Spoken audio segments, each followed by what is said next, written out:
Hello and welcome to episode 94 of The Dive Down. We're almost at 95, the big 9-5. 9-5, that's when they say you've really got your feet under you. You've got your, you got your process. It's just a flow at that point, 95. So, once we get there, this will be a lot easier, I think. Yeah, I'll introduce you in a second. We are a Magic the Gathering podcast for the casual spike, focused on the latest decks, trends, and strategies in Modern and Pioneer. My name is Stanislav here in Chicago, and with me on the line from Denver, Colorado, it's the one and only Shane Beeps. 95. I never thought we'd make it to 95, Stan.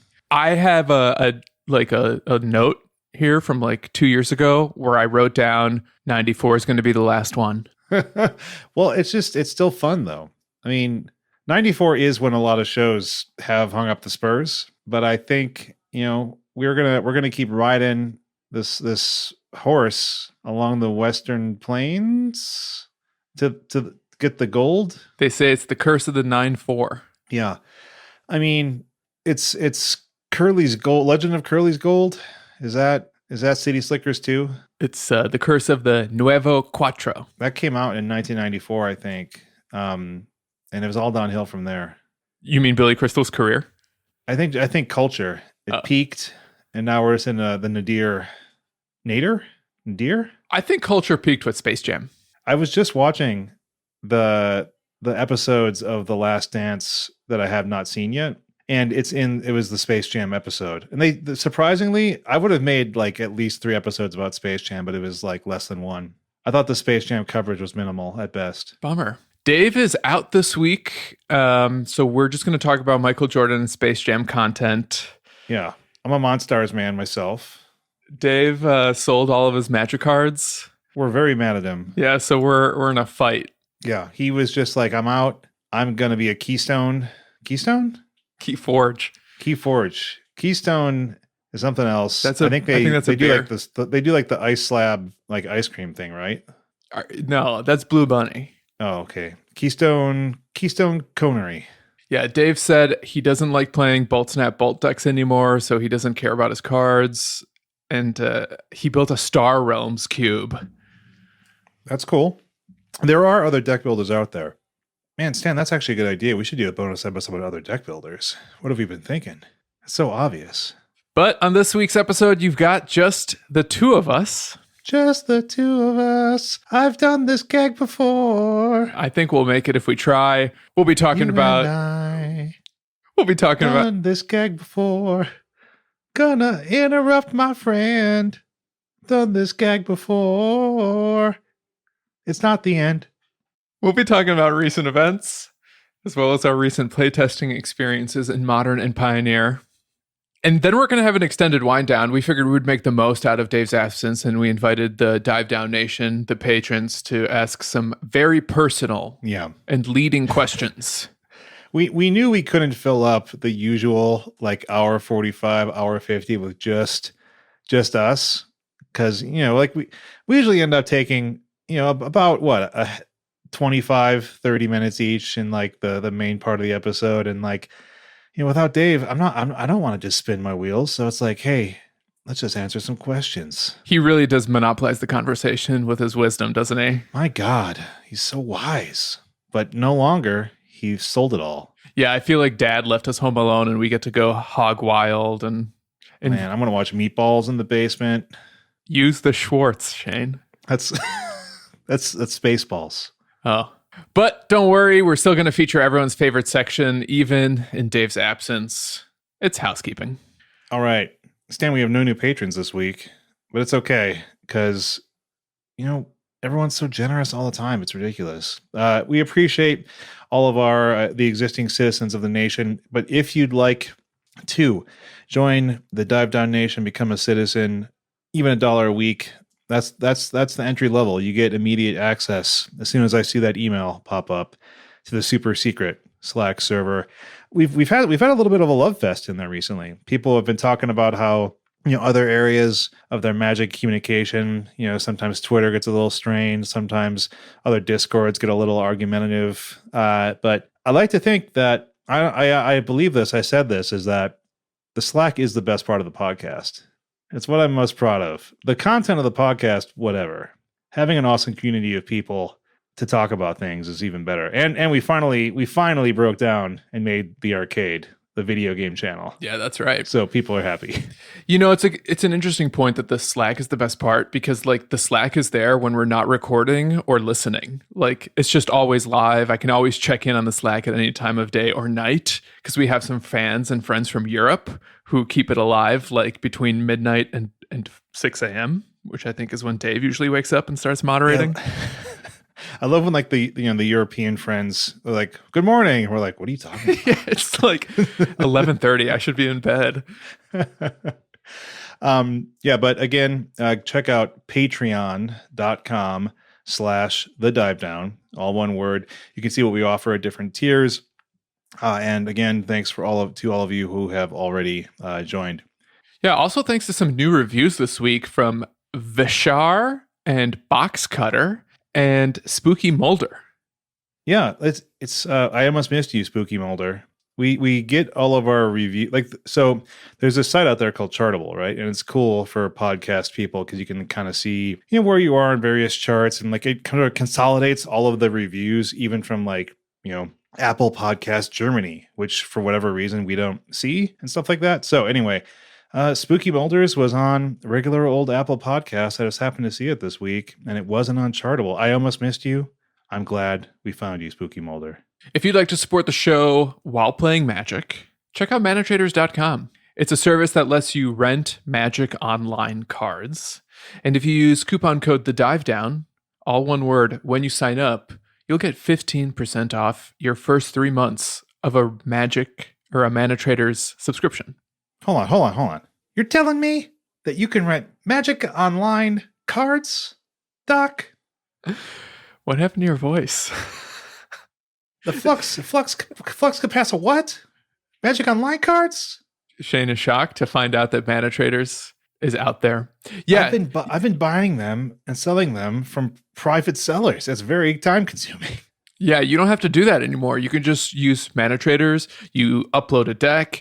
It sends you the cards. You play with them for however long you want. I accidentally kept a deck for an entire week. Me too. They didn't do anything. They didn't say anything. And in the past they used to, but now ManaTraders is, I guess, wildly successful. They have every card in the universe. Many cards, so they don't mind if you hold on to it for a week. Don't take it from me. Maybe we've earned their good graces, but I doubt it. It's a great service. If you like playing Magic, Magic Online is like the best way to do it right now in the COVID era. And ManaTraders makes it really easy to play basically any deck, play any card, and get better in the process. Stan, we've somehow made it through like 9 minutes already. So I'm glad. Let's keep this rolling. We got an hour and a half or so. Yeah, we can do this. We can do this, my friend. I think we could do 2 hours without Dave. All right. I've always said this. All right, let's get into the breakdown. All right, so we're sharing the news desk this week. We're like the local news at 9, where I'm Stan Sanders and you're Shane Boulders. Yeah, I'll do local news and you do sports and weather. I'll start. I'm trying to make Pioneer a thing still. So I focused on the latest Pioneer challenge, and I want to go straight into the top 8 because I think it's pretty telling in what the format is about right now, I think. It starts with Connor M426 with Lotus Combo. This is still the same great combo deck. Can play Dig Through Time. The only recent addition is Bala Ged Recovery. It's that green flippy spell land. It can enter as a tapped green source or be cast as a 2-G. Return target card from graveyard to hand, which in a deck like this is pretty handy. Next up, L1X0 with 4-color Reclamation. This is a deck that we have loved to fear recently. It uses a variety of shocks, triomes, fabled passage, basics to cast some of the most powerful mid-range to control cards. Things like Uro and Omnath, Fairy 3, Shark Typhoon. Of course, the goal is to take over the game and go crazy with the mana production of Wilderness Wreck. And the mana in this deck is apparently decent enough, even trying to go to 4 colors now, that it can still main deck 3 Anger of the Gods. And that's, that spells 1 red. And if they're trying to slow down aggressive decks, they're going to want to cast that on turn 3, turn 4 at the latest if they can. And, if they're able to reliably produce that, that's saying that 4-color mana is pretty good even in Pioneer. Next up, third place, Ixidor's Dreams on Orzhov Auras. This is pretty much the same deck that we know and potentially love. Bright Climb Pathway is in there now as a playset, along with the shocks and fast lands and pain lands we're used to seeing, just because why not? So Bright Climb was an interesting addition because we already had this fast landed Pioneer. So it's not like Orzhov Colors necessarily needed a new dual land to keep up. Do you think, though, the addition of Bright Climb just makes this deck even stronger because mana is almost a non-issue from now on? Yeah, I think one of the advantages, of course, in Modern is you have fetch lands, right? So even if you're running a 3-color mana base, if you have something like a Scalding Tarn, that could find you one of any color of 3 mana. Even in Pioneer, we don't have that advantage. So even like a 2-color deck, you know what, Stan?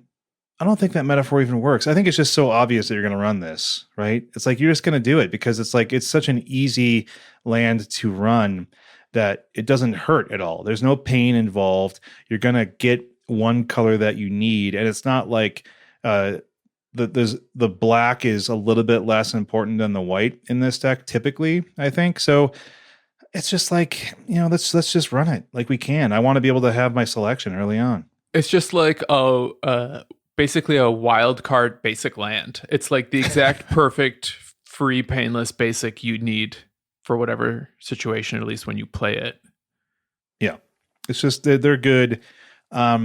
It's weird that I don't feel like we've seen these too much in 2-color Modern decks yet. I don't think that we've seen them break into the Modern decks very much, and I'm curious why. Like maybe there's just enough with the fetch lands that you don't need to have pathways and basics, which is kind of what seems to fill up the space. But maybe we'll see them slowly break in. Fourth place, Bautuina on Niv to Light. Still Niv, still Lighten. Omnath is only a 1 of here, but I'm sure Omnath is still quite good in the deck. Next up, fifth place, Trader 08111, again on Orzhov Auras. A very slightly different build than their third place list. They're still running a few favorite Hoplite, largely the same idea. I actually didn't mention that Stonecoil Serpent seems to have snuck into this deck as an aura target. It's replacing things like favorite Hoplite, like a Nato Vanguard, like a Ephemia. The Cacophony is no longer really in this deck anymore. And I think that, Stonecoil Serpent has just proven itself time and time again to be a really good Pioneer creature. Yeah, I think part of that has to do with the metagame too, because that can just block Niv for days. That can block Uro, Omnath. Omnath. A lot of these big multicolor payoffs now can't really do much about the Stonecoil. So even if it's a 1/1, those creatures don't have trample. Yeah, they can't block it. So it's really smart. It's a good pivot, I think, right now when there's a little bit less removal. I think, you know what I mean? Like there's a little bit less target removal. There's not a lot of mid-range decks out there. There's a lot of aggro decks hoping to sort of beat each other down more quickly. So I think it makes sense to run something like the Serpent. Back to sixth place, Bernard Oxa on Mono Black Aggro. This is Mono Black Aggro. Looks like Mono Black Aggro. But an interesting thing I'm seeing in all these Mono Black decks is that Bloodchief's Thirst is no longer in the deck. And it's back to kind of just running a single Heartless Act as the extra removal spell of choice. Only one of the 7 Mono Black decks in the top 32 had Bloodchief's Thirst at all. So I'm kind of surprised to see it sort of quickly fall out of favor. And people don't seem to be really interested in testing it right now. And I'm surprised by that. I wonder if that might have something to do with just kind of the lack of prevalence of powerful, impactful, cheap planeswalkers. I don't know. Like, I just think I feel like this meta is very small creature oriented right now. And I'm talking a little bit more about that.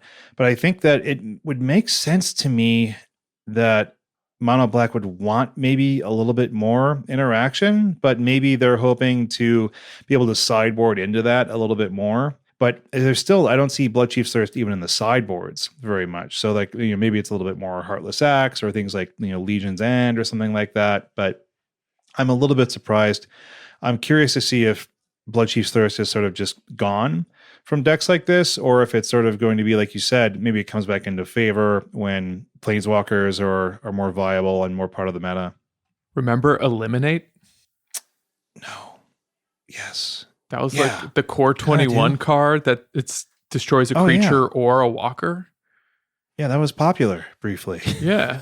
It's kind of wild just like how many removal options are available in black, especially in Pioneer right now, that Fatal Push still seems to be like the card of choice for some of these decks, even though they have like so many awesome other options that are a little bit more modal as well.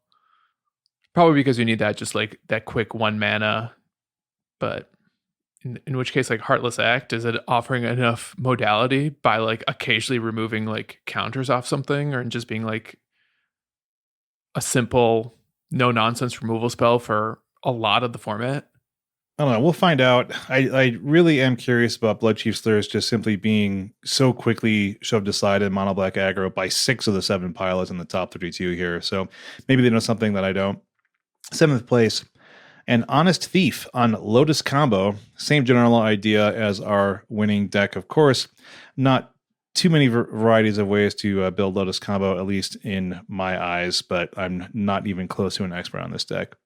8th place, Juzam Jin, and I don't think this is kind of the regular Juzam Jin. I think that is a different player. This is sort of like an alternate spelling of the same player or the same card, I believe. Orzhov Humans.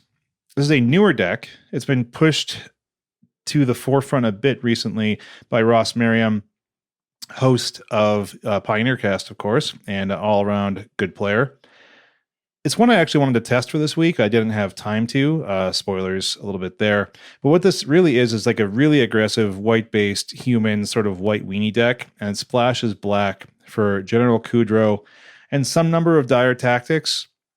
This build only ran 1, which is a little bit surprising again, that they were just like, hey, I'm beaten down here. I don't really want a lot of main deck removal.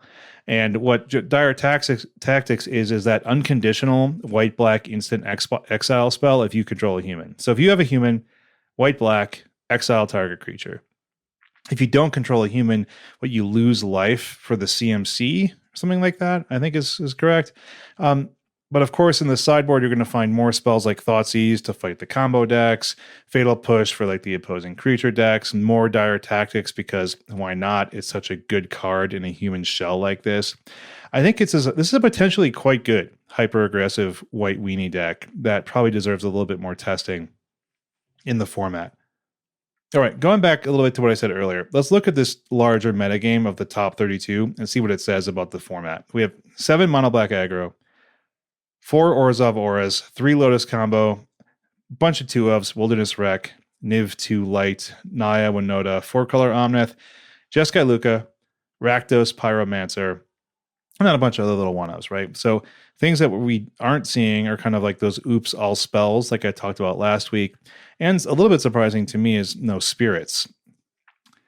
And so what does it say about the format? It's stuff I've kind of said before, which it sort of feels like you're either going fast, or you're going pretty fast with disruption, or you're trying to stabilize and go over the top. Hey Shane, remember mono red aggro or burn? Yeah. Those used to be Pioneer decks too. Yeah, it's wild. Maybe just the continued presence of Orzhov Auras just makes it really hard for red to succeed. And also like maybe they can't close out games fast enough against things like Uro and Omnath. Yeah, that might be it. And like apparently Roiling Vortex just probably not strong enough to like prevent that life gain occasionally, since the deck like mono red can be somewhat mana hungry. Like it can be hard to like play a threat and hold up extra red mana to trigger your Roiling Vortex. Well, I have a little bit to say about that later, a little bit of a tease. So yeah, I mean, I think there's just a variety of ways to do these same things, right? Like there's just ways to go fast and ways to sort of maybe disruptively go fast. And then there's ways to try to control the game and take over the end game. And there's various strengths and weaknesses of those strategies. I think there's strengths and weaknesses between those strategies as well. I think they sort of play out pretty similarly. And that's not one of my favorite aspects of the format right now. That got me to think like, do you think that modern's actually different than this? Like, is there like something about modern? Hold on. What? Someone's calling in? I said hold my calls. We don't even use Skype. Yahoy ahoy. Hey. Who is this? Is this the Star Realms dive down? The Star Down? Dave, I unfriended you.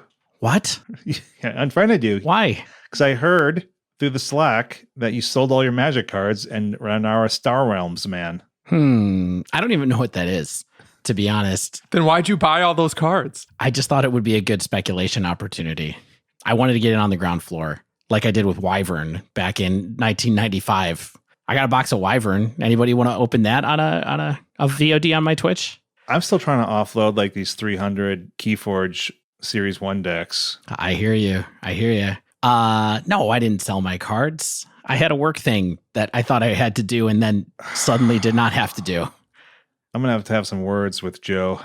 I'm gonna try this on the next episode. I'm just gonna say, guys, can't be on the episode. I got a work thing. I'm not gonna do any preparation, and then just Skype in. We don't even use Skype. How'd you Skype in? He has a VPN tunnel, I think. It's the magic of the Star Realms, bro. Cool. Well, Dave, we're talking about Modern and Pioneer. Oh, I thought we might be. Sit back, relax, enjoy the show. If you have any insights, feel free to share them. Okay. So, Dave, the question I just asked Stan is, do you think that Modern... So my claim is that Pioneer is sort of like fairly aggressive or fairly controlling, right? Like, the control decks have sort of a mid-range element and then they take over the end game. I feel like Modern doesn't have that necessarily. I mean, of course, I'm kind of ignoring the fact that 2 combo decks were in the top 8, two of the same combo decks, but since they sort of excised out the combo meta and we are now just sort of hyper aggro and hyper mid-range control. And I feel like Modern doesn't have that same characteristic. What is it about Modern that makes it play differently? Or is it really not that different at all? Well, the question was for Stan. So I'm going to let Stan answer that dive down length question that we could have gotten as a Patreon submission. Hey, if you want to hear us do a whole episode on that question, it's a $15 tier. Man, this guy just comes in. He just comes in. Just ready to sell. Always be closing. Yeah. Shane, to answer your question for me, that's also for Dave. I think not only is Modern kind of similar in regards of its like macro archetype identity, where it's like a particularly aggressive format right now. However, it is twice as diverse. And like, I think I counted 9 different decks in the Pioneer Top 32. The Modern Showcase Challenge I'll be talking about has 18 different decks. Mm-hmm. Whoa. That's exactly 100% more. I was going to say, that's science. That's just numbers. I think that larger pool, more broken mechanics, better removal make Modern have pretty different character from Pioneer. And that's just kind of like where it starts and stops. There's more combos. There's more free mana spells. I mean, that's like the essential difference, right? I guess mine was a showcase challenge too. I apologize to all of the people who made top 8 that listened to this podcast and they were like, Shane, this is actually the showcase challenge. This is even better than a regular challenge. Well, if I had been here earlier, I would have pointed that out earlier. Anyway, let's roll that beautiful bean footage, Stan. Yeah, so first place in the October 4th challenge was Doomwake, at it again with Mardu prowess. So as we know, Doomwake, largely credited with innovating this archetype at Moment, has done a bunch of different events. The RBX prowess archetype in particular. Yeah, a bunch of people are working on it, but Doomwake seems to have hit on some early success that people have kind of rallied around. Yeah, and at its core, it's just the red-black, like prowess plus Death Shadows plus Scourge of the Skyclave package. But there are some innovations here in both the main deck and the sideboard. Yeah, the biggest difference here on this one is that we got a new 1-drop that people have decided is good enough to be in this deck, and that is Bomat Courier. Yeah, people are, I think I saw on the Twitterverse, people were very amped. They were like, yeah, it just works great. What do we think of this? Yeah, I mean, I'm surprised that we're trading in our kind of aggressive Soulscar finishes, but, Bomat Courier's cool. Drawing extra cards is cool. It's nice to have another threat that can come back with Luris and maybe draw you some cards late in the game. That's another move you can do with it. So it seems like an interesting piece of tech. As Stan mentioned, I did no prep this week, so I've really only been consuming Magic via Twitter, the good parts of Twitter this week anyway. I haven't got a chance to try this out myself, but I would like to. I mean, a lot of people have been down on Soulscar Mage, and I think it's still really good, plenty good. But, if we're trying to get a little grindier and a little less aggro, maybe this is a good spot to change. Yeah, I think Soulscar, great card, but kind of fails on two fronts for this deck. On the one hand, it doesn't have haste. And on the other hand, that wither effect, I don't think is super relevant right now. Yeah. And like Bomat, not only does it have haste, but I think the repeatable card advantage engine that you might be able to generate to like produce some inevitability and draw extra cards kind of gives it the added benefit, at least over the weekend. Because as we're about to see, every top 8 red-black deck had Bomat Couriers. It's like they got a memo. And the white, the reason this is Mardu, for some reason, is there's 3 Path to Exiles on the side and 3 copies of Wear and Tear as well. And I was thinking about Path, why you would have that instead of just like your classic Fatal Push or maybe, Thirst of the Blood Chief, for example. And I wonder if it's just because of Uro.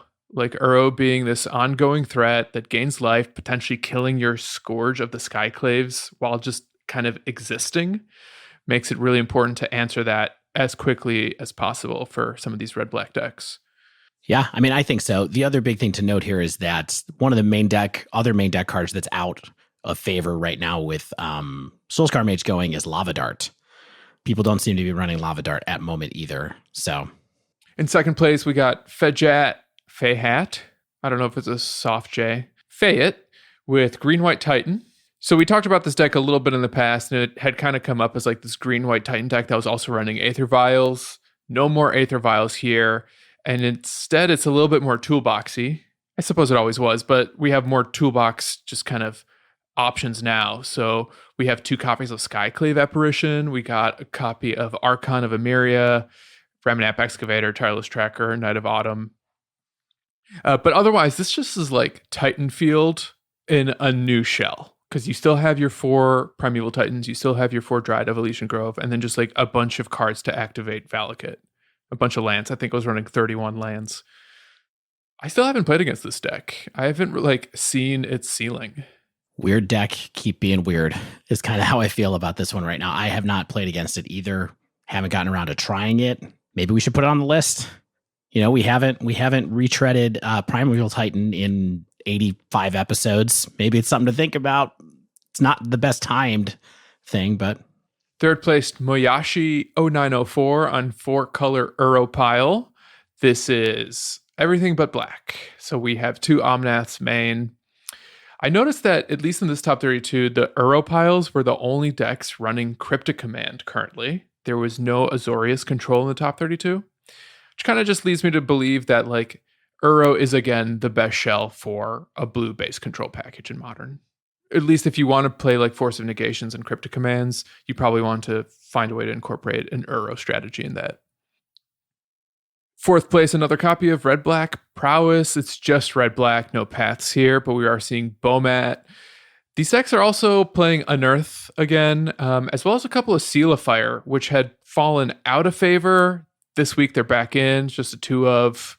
Gotta grind. Just the 2 of us. Yeah. Like we were gonna be in the beginning. When I played this deck last week for Sleep Believe Heave, there was 1 Seal and 1 Unearth. And so we're still kind of similar, but they're up on Seal now. I think that's what took over one of the Lava Dart slots. The other thing seems to be Mutagenic Growth. A 3rd Mutagenic Growth, I think, was not there last week when I was playing. And also 3-Teamer Battle Rage in BMJ's deck. It's worth noting, BMJ, well-known Shadow aficionado, Ben Jones. I noticed this particular list had several Kozilek's return, and I wonder if that's just because like humans is such a problem, and they have like Auriok champions, and Kozilek's return is just a really effective way to get around Auriok and deal with humans for a deck that can be a little vulnerable to it. Since, in the last week, humans was one of the most the second most popular deck in the format. Mm-hmm. And then also 2 Angrath's Rampage, which I think is still an underplayed card in Modern. And in a field full of like Uro piles, which are playing like 3 or 4 or more Planeswalkers, Angrath's Rampage is like a really great way to both answer any Planeswalker, basically, if they have one on the board. That can also just be a removal spell situationally. I think it also has one other line of text, and I literally don't remember what it is. Sacrifice an artifact is the other one, which is nice. I mean, you get a lot of play against artifacts because these decks always run some quantity, or I guess I can't say always usually run some quantity of Kolaghan's Command as well. But Angrath's Rampage is also helpful if someone drops a random ensnaring bridge on you or something like that. True. 5th place, another red-black Prowess by Audio 336. This version had 2 main deck Kroxa. Good card. Yeah. I've also noticed that all of them have some number of Cleansing Wildfire in the side, and there isn't a ton of Tron happening right now, so is that just a hedge against Oops All Spells? Because I don't think it's like as crazy good against E-Tron as it would be against regular Tron. I think it's good against a number of different decks. As we talked about, even it's kind of good even against Ponza. If someone's going to go all in on dropping Utopia Sprawl, you want to have access to a way to attack that ramp. I think it's just worthwhile against a lot of different places. Plus, it draws you a card, so why not? 6th place, Starfall with Mono Red Prowess. This is the Obosh version. Back again. Yeah, it's not going anywhere. Yeah, nothing particularly unusual in this version. 4 copies of Flame Slash main. Not exactly sure what that's for. If it's like just humans or, I don't know, maybe like, what's that blue Prowess bird that made Is It Blitz a deck? Stormwing Entity. Missing. Are we ready to put Stormwing Entity's picture on the side of a milk carton yet? Because it's been a while since that we've seen that one around. Don't say goodbye yet. Okay. Yeah, they were around. They call that a tease. I think it's for any number of different things. I mean, it helps with early, Tarmogoyfs. It helps with early Scourges occasionally. Yeah, well, that's the thing that I wonder, like, is it actually good against Scourge or Death Shadow? Because I think usually they're pretty good about, like, getting bigger than 4. Yeah, I mean, you do have Soulscar Mage in this deck still, so speaking of what we said was not that useful, you can shrink down kind of big creatures with this deck at least, so I think that does help a little bit. 7th place, True Hero with 4-color Uro, except this version is playing black, so there's no Omnaths, and a main deck Fire Spout. Someone actually cast a Fire Spout against me. I did a league with Prowess during the week, and it just like wiped my board of all of my little 1s and 2s. Probably great against humans as well, especially if you're just like running it game 1. Mm-hmm. And they haven't sided in Oriox yet. Stanislav on the 1s and 2s. That's exactly what I was just thinking. Stand on the 1s and 2s. I have been playing my Kitar more than ever. Yeah, this deck has just picked up this card for some reason, and so it seems like a really good kind of wrath of choice to just have access to a different style of sweeper. I wonder if there's like some other random obvious application for Fire Spout that we're not acknowledging. Or if it's just like the same old sweeper effect, just like one that Meddling Mage doesn't know to name. Meddling Mage skipped that day in school. And finally, in 8th place, Parrot on Mono White Taxes. Practically the list I talked about last week. So Parrot confirmed fan of the pod. Main deck looks pretty stock, though the sideboard had some curveballs, like by my standards. We had 3 Aven Mind Sensors. So like some extra Lean and Arbiter effects. We had a Gideon ally of Zendikar, maybe for like grindier Uro matchups. Mm-hmm. A couple of Mirror and Crusader, which I think is just to like block Primeval Titans. And Death Shadow. And Death Shadow. Fair. Yeah, and Scourge. I mean, the problem with that is that they can bolt it, but yeah, I'm sure that's what it's for. You have one of Leonin Relic Warden, either for the mirror, maybe like to snag an Aether Vial out of humans or other Stoneblade targets. I just don't see that card a lot, so it's like maybe it's just universally good enough in a certain metagame. And then also Parrot went on to win the Sunday Modern Challenge with this deck. Yes. Killing it. My goodness. Yeah, I just saw Parrot talking on Twitter, and I was like, hey, Stan's deck. The deck Stan likes. Not Stan's deck, but the deck Stan likes. Yeah, white, best color in Modern. Confirmed. So one honorable mention, I wanted to shout out Aphilodon, who came in 32nd, the last deck in the results, with mono green Hardened Scales. They also appeared in the last few 5-0 Modern dumps with this deck, which just like said to me, they've been grinding, innovating, trying to hone their skills with Hardened Scales, and Modern again. And the reason this deck kind of tickled me is that it looks like a very genuine evolution of some of those old modular affinity lists. Because it's got like 8XX constructs between Hangerback and Walking Ballista. You have your Arcbound Ravagers, Arcbound Workers, animation modules, and 3 Scrap Heap Recombiners. Which, truth be told, I don't recall if that made it into Hardened Scales before Opal got banned, but it is a lesser-known Modern Horizon card that you can sack artifacts, including itself, since it has Modular 2, and if you sack it, you can tutor up other constructs. And then it's got 4 copies of Ozolith Mane. So I just bring it up to say, if you like Hardened Scales, and it's not doing it for you in Pioneer, maybe this deck is still fringe playable in Modern. Maybe it's more than fringe playable if we got more players and minds innovating it. We'll see. Yeah, worth mentioning for fun that Spider Space came in 13th in this. Well-known streamer, probably also on taxes. Let me check right now. Yeah. Yeah, that's taxes. And then Juzan Jin came in 15th in this, the person that Shane mentioned from the other tournament. Canister was in this tournament. There's a lot of people in this one again. Yeah, as I mentioned, there were 18 different decks. The most popular with 5 copies was Rakdos Shadow. And that does include like the Mardu version that came in first. But overall, like with the exception of the 5 copies of Shadow, it didn't feel like there was one deck that kind of like took over the tournament. Mono White, Is It Blitz, Humans, Uro all had 3 copies. White, Green, Titan, and Mono Red Aggro had 2 copies. And then there's like a bunch of one-ofs, including like Belcher and Oops All Spells and Panza and Grixis Death Shadow and Burn. Like very diverse.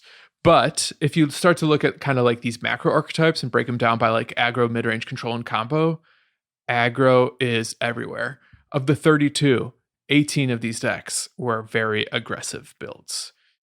Mid-range was 7, control with 5, and combo with 2. And that was just like 1 Belcher and 1 Oops All Spells. 56% aggro field. I think that's a condition that we would usually assume can eventually be hated out.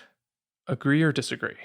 I mean, it's surprising that much aggro is existing there when, like, you know, we pretend we're living like in sort of an Uro and Omnath world, but apparently not enough to really shore up all the hate, or really to shore up against the aggro matchups, provide enough hate. I mean, yeah, I guess gaining 3 life or gaining 4 life and drawing a card isn't enough of a disincentive to stop the red-black shadow train that's going on right now.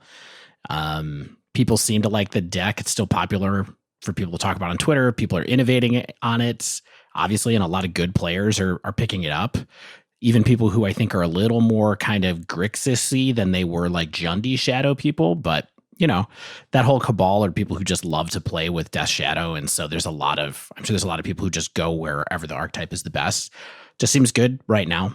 I mean, the thing that we have seen in the past, I imagine we'll continue to see, is that a lot of people are playing Modern. A lot of people are liking Modern. And there's continual innovation and a dynamic metagame. And I think that's a consequence of people continuing to play. And I think that's one of the reasons that I think we see a somewhat static Pioneer metagame, is that there's many fewer people playing, because I think that people want to be able to use the larger card pool, play the spells that they have sentiment for. And it's just, you know, you can do more in Modern than you can in Pioneer, simply because you got a lot more cards, right? And so I think we'll see things change, is what I'm getting at. I think that people have the tools to fight anything that becomes too large a segment of the metagame, versus I don't feel like nothing feels like it needs to be banned right now, I think, is what feels really good, right? Like no one's saying like, oh man, this Rakdos Death Shadow, no one's going to beat that. Agreed. Honestly, I think like this is the type of metagame that Junt players would love to see. Like you can just pick off all of the Rakdos Shadows creatures with like your fatal pushes and abrupt decays and just like go ham. Then they get stomped by 4-color Uro. Yeah, and that's the circle of life, baby. Yeah. Noted deck from last week's Mana Traders tournament that came in at a 50.1 win percentage. The most Jundi win percentage of all time. But maybe it's time for more mid-range. All right, we're not going to be talking about any mid-range in the dive down. Maybe we are. We'll see. We're going to take a quick break. And when we return, we're going to do part 1.5 of Sleeve Believe Heave. It's a casual SBH. We tested some cards. We tried out some new decks that caught our attention. And we're going to talk about them. I was supposed to grade these things? Oh my gosh, Dan. You know I can't help but whip out my red marker, Shane. Okay, stay with us.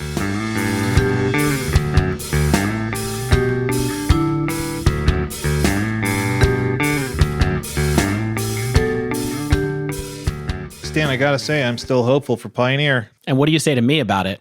Oh, I forgot you're here too, Dave. Why, Shane? Listen, I don't want to poo-poo Pioneer, but what is it about the format that keeps you hopeful? I think that there's a lot of stuff people aren't playing right now. I think that people just aren't focused on it. There's not a lot of reason to, right? Like if you play Magic Online, you're probably going to get more eyes on your stream. You're probably going to get, more dynamic matchups, a slightly larger pool of decks to play against in Modern versus Pioneer. But I think that sort of becomes then a self-fulfilling prophecy, which is like, hey, I'm going to take an interesting new deck into the Modern League. I'm not going to go into the Pioneer League with something new because I'm going to face the same players over and over again or something like that. But I think that there are opportunities in Pioneer. As soon as anything competitive happens in Pioneer, I think the format's ready to get blown wide open, like, larger competitive than like a weekend challenge or something like that. No offense to those. Those are extremely competitive events. I still think winning primarily on the battlefield is pretty fun. And so, and Pioneer lends itself to that a little bit more than Modern sometimes. I think right now, Modern doesn't feel much like a, broken combo deck format. I think people are winning on the battlefield. I think just a little bit more quickly, perhaps, than in Pioneer.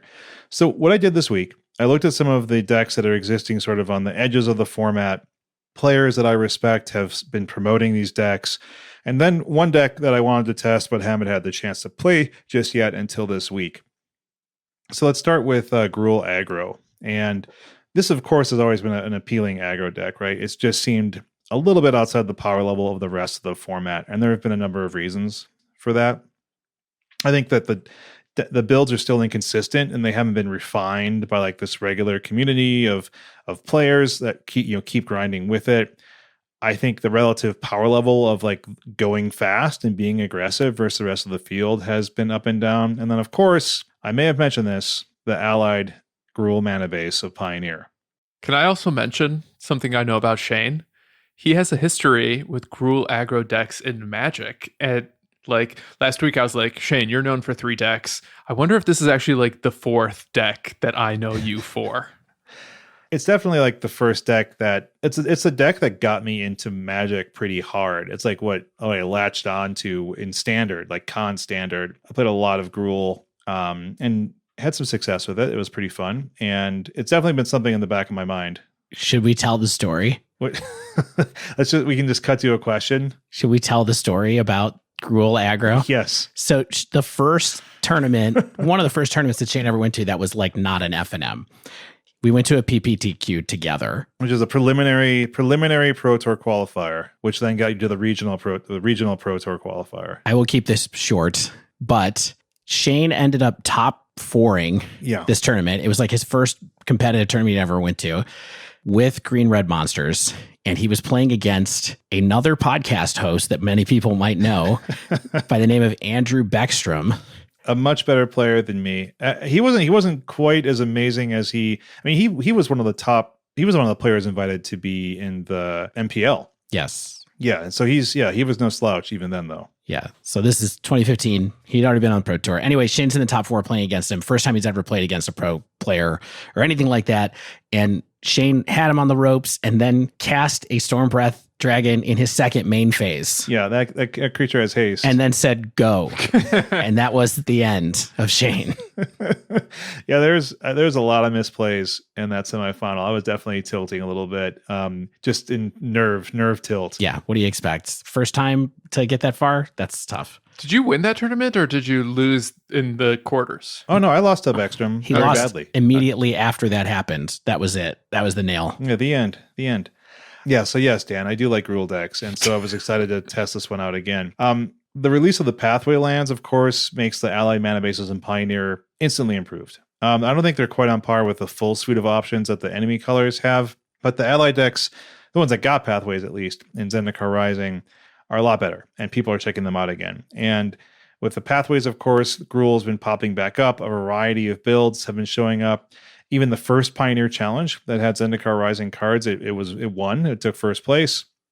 High-level Magic Online grinder, Sandy Dog MTG, who's known as Brandon Burton, a great aggressive player. He went 5-0 with it in a preliminary. The decks appeared in, I think, every recent league, every recent challenge, every recent prelim. There's been a Gruul deck that's shown up in the results. Todd Anderson, of course, has been writing a little bit about Gruul decks in Pioneer. I ran one of his recent lists through some Pioneer matches on Magic Online. What's interesting about Anderson's list, of course, is that it's not as low to the ground as some of these Gruul lists that are doing like a Burning Tree Emissary, into Galia of the Endless Dance, and so on. It's sort of like a more chonky Gruul list. And all it's really using green for is 8 mana elves, Domri, Anarch of Bolas, and some powerful sideboard card options in Scavenging Ooze. You're always going to play a Scavenging Ooze. Lovestruck Beast, great against aggressive creature decks for just being a big blocker, and Cindervines. But otherwise, this list looks a lot like his old Chonky red decks that they tops out with a Fuse Chandra 4 and a playset, of course, of Glory B, the chonkiest of chonkers. So the game plan here, of course, stick a mana dork, ramp into a turn 2 Goblin Rebel Master or Legion War Boss. I may have done that dozens of times in Khan's era standard. Right. So it takes me back home. You apply some pressure, you remove threats with like your Wild Slashes, your Stomps from your Bone Crusher Giant, your Chandra 4, finish anything that remains on the battlefield with Glorybringer exerting itself. So yeah, that's what the deck is kind of all about. Nothing too fancy here. So you've got your 8 elves and you have your 8 Rabble Masters. Are you mulliganing toward like the turn 2 Rabble Master play? Is that kind of what you always hope to see in your opening hand? I mean, I prefer to see that. And the math is there that's going to happen a lot. Of course, a lot of the times you're going to lose your elf to a Fatal Push or a Shock Effect or something like that, right? But then that's one less to stop your like turn 3 Goblin army in a can type creature. I will say that going first is a lot better than being on the draw. Being on the play is a lot better than being on the draw with this deck. Newsflash. Say that. Yeah, crazy if you can believe it. It's even good with control decks, but so I think the odds are there, Stan. I don't know if it's something that you necessarily mulligan for, because even having like a turn 2 Domri is pretty rad because it starts your ramp engine. It's there's a lot of good turn 3 options in the deck, and I think that there's more than even are available that could be playing. Like you could lower the curve of this deck, like if you wanted like a whole lot of turn 3 options. It's nice just to kind of have it, just have the ramp in a variety of formats. Like you have your 8 elves, you have your Domri, and then you're playing towards big turn 4 or big turn 3 plays. One more question. There was this period, a really unfortunate period in Pioneer's history where Glorybringer was unplayable because by the time you cast it, your opponent was winning with a Thalia or Thassa's Oracle trigger.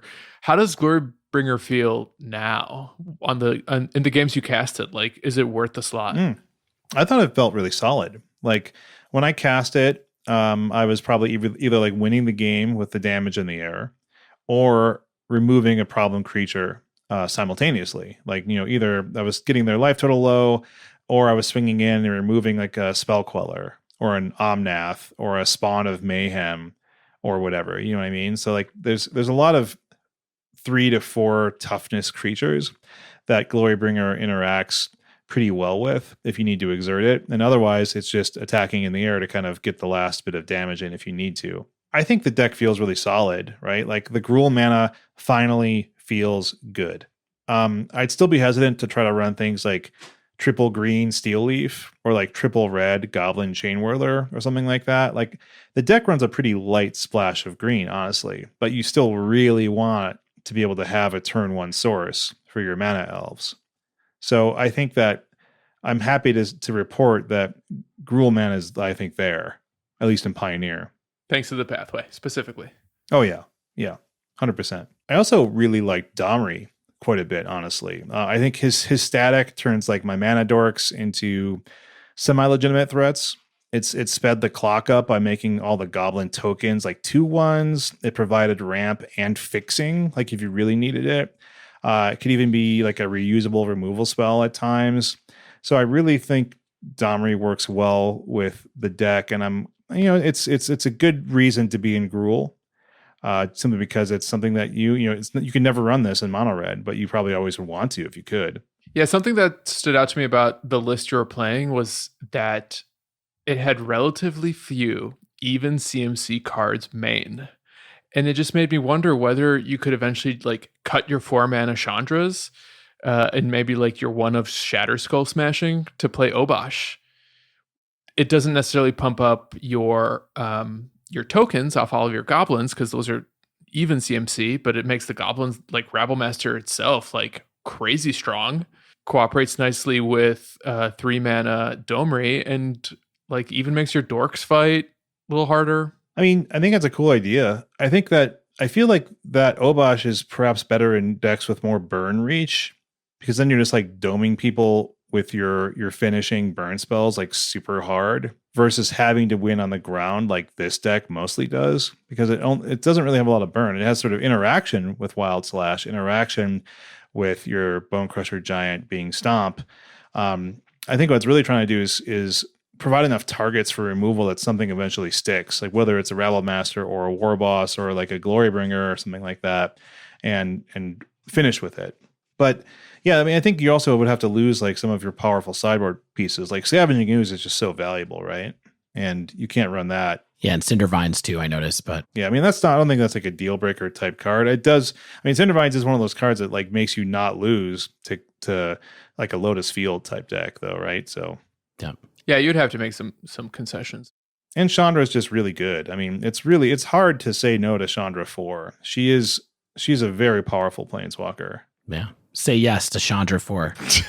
Say yes to the dress. Yeah. All right, Shane, on the spot. Sleeve, Believe, Heave, go. Oh, I mean, it seems as good as any other aggressive deck in Pioneer, right?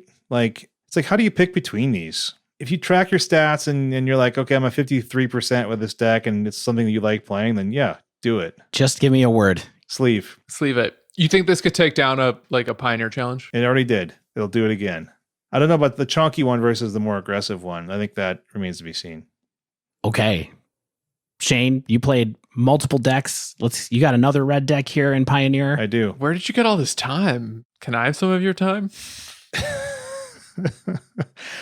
P. Sully's been championing this one. This is Boros Wizards featuring Luris. I have a little bit less to say about this because honestly, this is like just a standard Luris burn deck. It's got Gitu Lava Runner, Monastery Swiftspear, Soulscar, Eidolon, Vashiano, Pyromancer. Viashino? Thank you. Canonically Viashino. Yeah, like that's one of my favorite locations in the multiverse. In Dominaria, yeah. Interestingly, a singleton Wayward Guide Beast. I think right now for funsies, for testing, we'll talk a little bit more about that, I think. The burn's what you expect, right? It's got Wizard's Lightning, all the other good burny stuff that, the best you can run in Pioneer at least.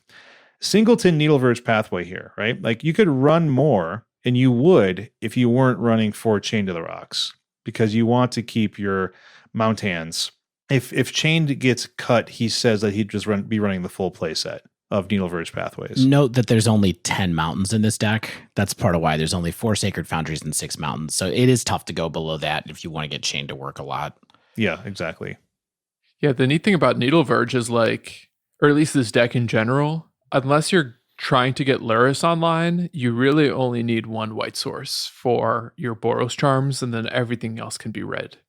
I mean, but you are trying to get your Luris online. Is that a big part of Plan A? Oh, I would say so. I mean, it's part of your reach. Do you know what I mean? Like along with your burn, getting back even like a Pyromancer is 2 damage. Getting back Swift Spear or a Gitu Lava Runner can be just game-ending damage. If you're running them out of removal or something like that. It's always good to try to get value out of the Luris, of course, right? Like we talked about, is you don't just want to get that Luris down as soon as possible. And honestly, playing Lurrus feels so much slower now. Like playing a companion is like, Yeah. holy crap, this was 3 mana once, like just insane. Yeah. Like even doubling the cost, it's still worth running, essentially. Yeah, like I was saying last week, in Modern, it's become where it's tougher to run Lurrus in decks that are trying to be fast. But in Pioneer, I think you have a little bit more time. For sure. So, I mean, the deck's like what you expect. It's plenty fast. It has burn reach instead of a go wide strategy.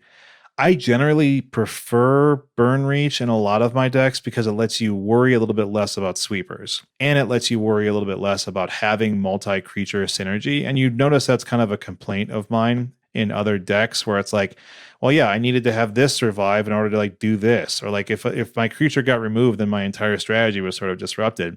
And in a mono red deck, it's like, sure, you want to get a decent amount of damage out of all your cards, but if you lose a Soulscar Mage or you lose a Swift Spear, then it's like, well, it's not the end of your game plan by any means. We need to talk. Please. I'm dying to hear your thoughts on the Wayward Guide Beast. A divisive card when it was first spoiled. Wayward is very cool. Okay. I think it could end up being more than a one of, but I don't know how many. Because here's what's cool. Like it can generate mana for you in a land light deck. Like you tap the land, you do something. Like you cast a hasty Swift Spear, you cast a hasty Gitu Lava Runner. You know, you get your damage in. You trigger the combat damage thing where you have to pick the land up. You play it in your second main and do something else with that mana. So it's like it actually gives you a little bit of mana advantage in a deck where you're not necessarily making a lot of land drops. Cool card. You do not want this card early, obviously, right? So that's the balance. It's like, well, is this better than whatever that dude is, the legendary Khan from Zergo Bellstriker? Zergo, yeah. Is it better than Zergo is kind of the question. And that's what we're testing right now, I think. That's what people are wanting to find out. Or at least PSLA wants to find out. And I think it's really cool. Like, I think it's a good way to get more mana out of doing what you want to be doing, which is attacking. Okay. I'm willing to suspend my disbelief. Another question. How prevalent is life gain in Pioneer? I noticed this deck has 4 Roiling Vortex in the side. Like, how frequently do you actually have to side it in? I think Roiling is like, okay, if someone has an unexpected life gain card, then you could bring that in maybe like game 3. But I think it's really there for like the Uro or Omnath type opponents where it's like, okay, they might get to a point where they're hoping that they're going to be generating continual life gain by doing this. And all I have to do is stick this early and then keep up a single red mana. And I think that is pretty easy to do. And they don't really have a lot of great ways to be gaining life and stopping you from like executing your game plan ultimately. I think I think Rolling Vortex is pretty darn good. I didn't really have a chance to even cast it too often, like against there was like an Uro deck where it's like, okay, well maybe I can get this down. You don't even draw it type thing. I didn't face down Omnath decks. I don't, to answer your question, I did see some sideboard cards that were designed to gain some life, but it's not like people are having absorb in their sideboard, in like 5-color Niv decks or like having other life gain focused cards right now, which is a bit surprising because the format does seem to be fairly aggressive.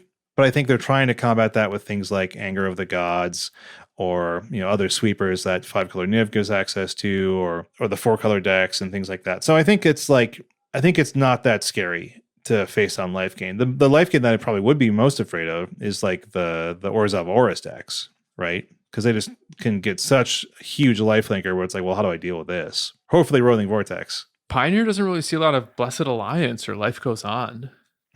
Life Goes On. I cannot even name the any of the text on that card. It sounds like you just made it up. On Life Goes On, it's 1 mana, gain 7. No, it sounds good. From Ammon Block. Can I ask you another question? I'd love it. Is 10 mountains enough to get chained to the rocks online?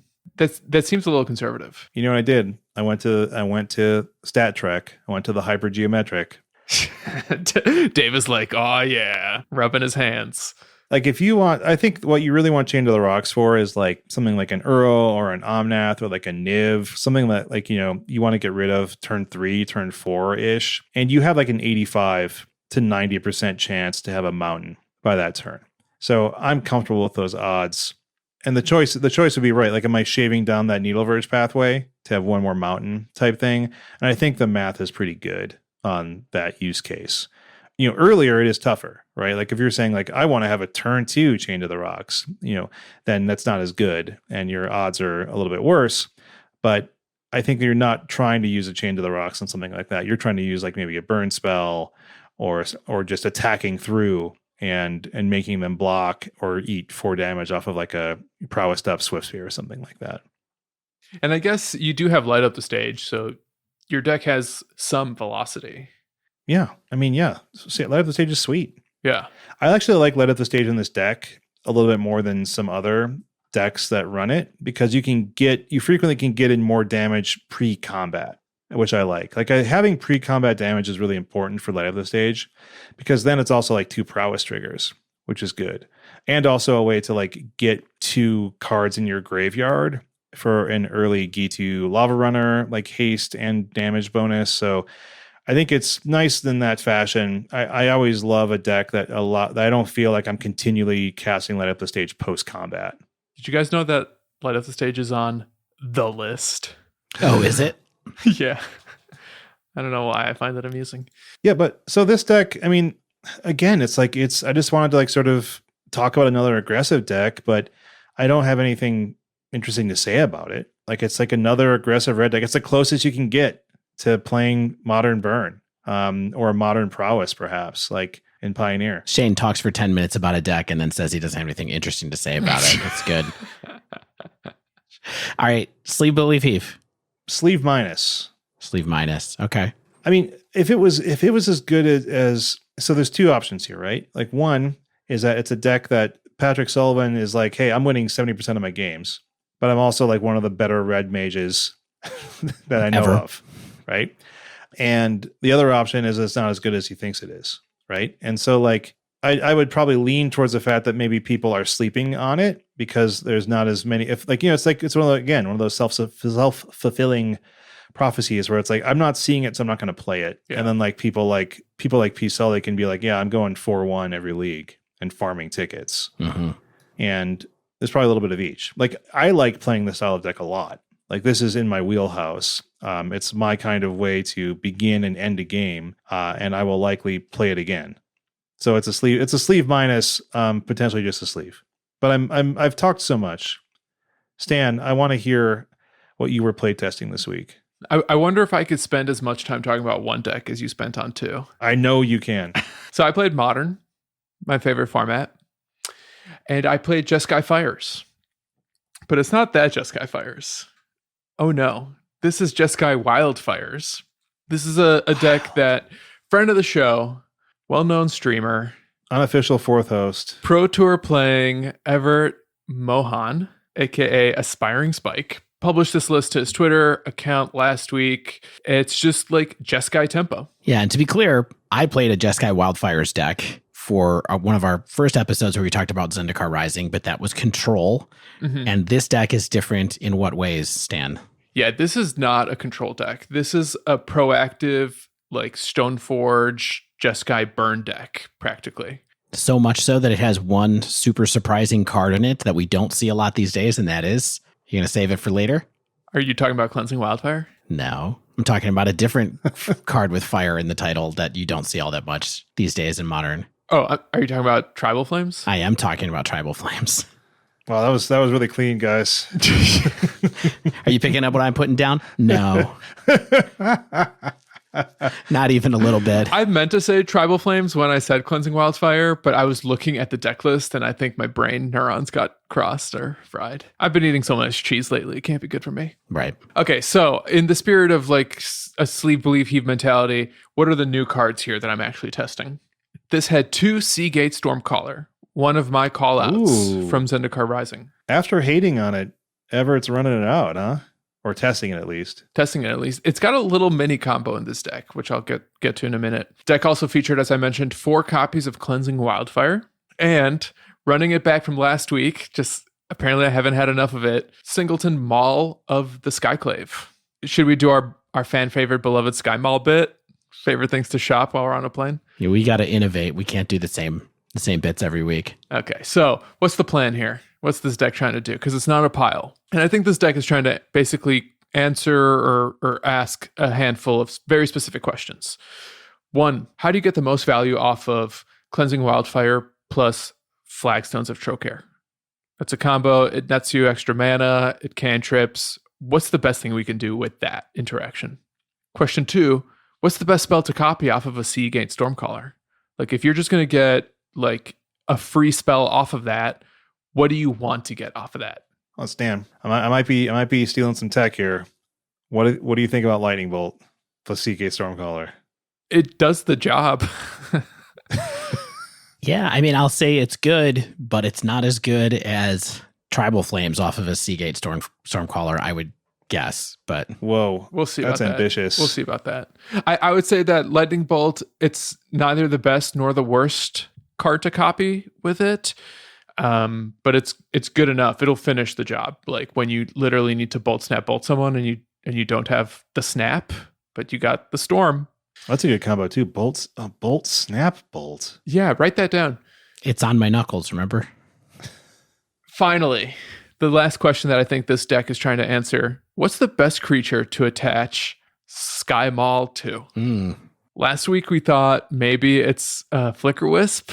This week we got a new suggestion to try out. A new old friend I'm seeing in this list. Okay. So in practice, I asked like, what's the plan here? I think the deck is combining Beatdown with Burn. So it's kind of a tempo strategy, but all of your like removal spells have a really effective fail state where they can just go to face if you need them to, or you can get blockers out of the way if they're like small blockers that can be bolted. And then in the context of my 3 questions, I think what's the best way to get value off of Flagstones combo is not only does it ramp you, not only does it sometimes fix your mana, but it can actually get you up to 5 colors of mana. And then what are you doing with those 5 colors that you're also using your Stormcaller for is Tribal Flames. It's a removal spell that sometimes goes to face. And if you have all 5 colors of mana and 4 mana up and you do Stormcaller into Tribal Flames, that's 10 damage. That's a big swing. 10 damage. That's half your life total. 10. Hold on, this is a Jeskai deck. Yeah. Mm-hmm. Okay. Well, it's 5 color Jeskai. So here's the tech, Shane. Yeah. You hit your Flagstones to Trocare with Cleansing Wildfire, and you get Indatha Triome, Which is Abzan. which is the Abzan Triland. That is too cute by half. Uh-huh. And then finally, what's the best creature to attach Sky Maul to? You know what? It might be Geist of St. Traft. That sounds amazing to me. Now that you mention it. Hey, it was. Isn't that like an Innistrad limited thing, or was like the unblockable? Not unblockable, just hexproof. Don't bring up Phantom Menace X thing. With the cleaver that like attached to humans to get lifelink. Yeah, that was not cool. Innistrad limited, not cool. Yeah, so Stan, there was a combo. It's basically just like limited jank where it's like, oh yeah, I got this like hexproof unblockable type thing, and I would put a good piece of equipment on it and win. Yeah, very interactive. Yeah, sounds fun. Beloved limited format. I played Jeskai in the past. Dave, you have too. I would welcome like any of your insights here, because one of the things that I was wondering when I was playing this deck is how it actually compares to previous versions of either like Jeskai Control or Jeskai Tempo strategies. And the first one that I think is really significant is this has no main deck counter magic. No remand, no cryptics, no mana leaks, nothing like that. It's a very proactive main deck. Likewise, no Path to Exile. In the 75, all of your removal spells are burn spells. Well, not totally true. It has Celestial Purge at the side, which is helpful in the red-black prowess matchup, I imagine, and also has the benefit of grabbing some planeswalkers and other problematic permanents too. But yeah, and it knocks out Blood Moon. I think is actually like one of the best things about it. Yeah, I mean, look, decks like this, like you said, they're kind of like Bernie. It's like a Bernie tempo deck. More than it is a deck that's going to benefit from reactive spells. And so that's why you end up with, it's kind of like the whole thing with blue-red prowess, where you ended up with some sideboard cards that were with some counter spells in the sideboard to come in for problematic matchups and surprise people a little bit. But I think that's kind of like the same space that a deck like this also occupies, except for the benefit is that this deck gets to run Stoneforge, which lets you have a mid-game plan that you can do stuff with as well. Yeah, if mid game is turn 3, Right? Which it is in Modern, I think you can make that argument. Exactly. The one other thing that I want to point out that's going on in this version of Jeskai, older Modern players will remember when Jeskai Control was tier 1 and was running like 4 Celestial Colonnade. Mm-hmm. This has very fast mana, with the exception of the 2 Triomes, which you almost never want in your opening hand. Everything here comes in untapped. And I think the reason is like you don't want any tempo loss. You're actually trying to kill your opponent as quickly as possible. And though this deck doesn't threaten like turn 3 or turn 4 kills, I don't think you can line that up at all. You are trying to like get that turn 4 inevitability where your opponent really has to like Hail Mary to come back because you're beating down for like 8 damage with your Geist, with your suited up Geist, or you're doing upwards of 10 burn damage with your Stormcaller Tribal Flames combo. Mm-hmm. Speaking of Sky Mall, I think the idea here is, the conclusion at least I came to, is that Sky Mall makes Geist of Saint Traft good again. Wow. I never thought I would be so happy to hear that. Right? Yeah. I don't remember the last time it was like actually good. It saw play. It used to be like Modern playable, but Innistrad Standard, maybe. I'm not even sure that most people would say it was ever excellent in Modern. Yeah, it was always kind of like dirtily because blocking a 2/2 hexproof is not hard in a format full of Tarmogoyfs or Death Shadows. Like sometimes it would be 3 mana to deal 4. And with Sky Mall, this Geist is like practically unkillable. And it's like a real threat that if you don't have like an edict effect to maybe get it off the board, it's just like not being removed. So I thought that was really impressive. Awesome. Likewise, compared to the deck I played last week, which was also a Stoneblade variant, and it actually had the exact same Stoneforge package, Fire and Ice, Sky Mall, and Batterskull. In that deck, I found grabbing Fire and Ice or Batterskull was really important because either Batterskull was like your best win condition, or Fire and Ice would like help you get through your deck while also like sometimes picking off problem permanents. Whereas here, if you have Geist in hand or not, I found it was often the case that Sky Mall was the best fetch target for my Stoneforge. That's a big shift. Huge shift. Like last week, you were like, I don't even know if this belongs in the deck, right? Yeah. But now it's just like doing its thing really well because you have, in some cases, other forms of card advantage. Because my whole take last week was like, how are you making up for the potential advantage you're losing by cutting like Feast and Famine or, even Light and Shadow, which I think is like kind of good in Modern right now because of how popular white decks are. And here, like all you really want to do is beat down. And Sky Mall is almost always giving your threat evasion in a way that like SoFi or Feast and Famine kind of aren't as reliable. So in this case, like even if you don't have Saint Traft in your hand, but you have turn 2 Stoneforge and you're not expecting removal, a turn 3 playing a land, tapping out for the Sky Mall and just like starting to do 3 damage every turn with your Stoneforge, like that actually starts to count when every other card in your deck is also like doing at least 3 damage. So now you have like a very real clock with your Stoneforge when it used to be just kind of like this enabler that then sat around to chump block or try to cheat in an extra equipment here and there. Yeah. I mean, it's basically a Squire once you run out of stuff to do with it. So that's awesome to hear that it's a worthy target. This deck looks sweet. This deck was so fun. I would love to play. I'm going to have to play this. This was my first time playing the Cleansing Wildfire Flagstones combo. So I was really curious how that would play out. Yeah, what do you think about that? I don't want to sound like I disliked it, but it kind of felt good, not great. And I didn't really feel like it was always a great reason to like tap out on turn 2 to just like ramp. And especially in a format like Modern where like sometimes my prowess opponent was like threatening a turn 3 kill and like spending turn 2 just to like get an extra resource down that then I would still need to like maybe dirtle around for a little bit. Didn't always feel like the best way to spend my turn or my resources, but it still like does good work here and there. Like it helps set up Tribal Flames. Like sometimes you can turn it around on your opponents, but there's like no Tron around. So I found that at least I didn't have enough matchups where it was actually like meaningful to spend it on my opponent's lands. I'd rather just like find a way to use it to fix my mana because I like drew an extra basic or something. Yeah, makes sense. Yeah, I mean, I think that I found that this, not having a lot of ramp targets in this, the way that the control deck did, does make me feel like Cleansing Wildfire plus Trocare on yourself might be a little less effective. The deck that I was playing was trying to get to Cryptic Command or trying to get to Fairy 5, and so those are nice things to have happen if you're setting that up with it. I mean, I do think it's a great fail state for a card that has really high ceiling still, is that, hey, I get to run this. It doesn't have a huge cost to run this combo, and occasionally I get 2 cards off of it, or sometimes I ding my opponent and they really hurt from it. Because, this card is still pretty good against, it may not be good against Red-Black Shadow, but it's pretty good against Grixis Shadow. It's pretty good against other things. So I don't know. It's not just for big mana decks, I don't think. I think it can be good just to hurt people who are having greedy mana bases. But I mean, did you ever go Seagate Stormcaller Cleansing Wildfire?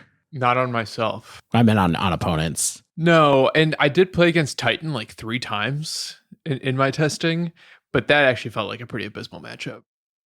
Any way you slice it. And also so you have to natty draw your flagstones. You can't fetch it. Right. So sometimes it's just kind of hard to even pull off that combo. You get into the 2-card combo issue. Yeah. And there was enough games where flagstones tap, play another flagstones was basically all I needed instead. So in conclusion, it's effective, but I don't know if it's a must-have main deck card when you might be able to just play a Boros Charm or another burn spell instead, or another draw spell instead. So yeah, that combo was fine. I'm not convinced that it's a main deck mainstay, but I can see how you can get a crazy ceiling off of it, especially if you have Tribal Flames in hand. That's when you kind of feel like you're getting a 3 or 4 card combo, which coupled with everything else in your deck, Seagate into Tribal Flames will win a lot. You're full of burn spells, you're full of evasive creatures. It'll do the trick. Now getting it online, again, can be a little troublesome. You're only you have your 4 Tribal Wildfires to draw and you have your 4 Serum Visions, but I don't know. I didn't feel like this deck was so full of velocity that I was drawing more than 15 cards in a game. Yep. All right. The last big one. Hit us with it. Stormcaller? Yeah. Yeah, we got to know about Stormcaller. I kind of loved it as a 2-of. I actually thought it may be the perfect amount. It really helps the deck go the extra mile when you need it to just kind of close it out. I mentioned that Bolt was neither the best nor the worst card to fetch to double up with it. My favorite card to double up with it, other than Tribal Flames, was Lightning Helix. Because you're gaining 6 life, and this mana base can be painful. You're full of fetch lands and you're trying to play them all untapped. So you start to do a ton of damage to yourself. But the double Helix was enough that I went undefeated against both Burn and Mono Red Prowess across 3 matchups. I love gaining life. Just 6 life is so much, and then that buys me enough time to eventually get a Batterskull online. So I was really impressed with that 2-card combo. And then Tribal Flames was just the cherry on top if I could actually pull it off. So what do you think about the mid to long-term prospects of the card? Of Stormcaller? Yeah. I think it's going to have some fringe playability in a deck that wants to cast a lot of proactive spells. It's just not a reactive card. It doesn't have flash. You never really want it in a deck that's full of counter magic unless you're siding it out to replace counter magic, which might feel a little counterintuitive in a blue X deck.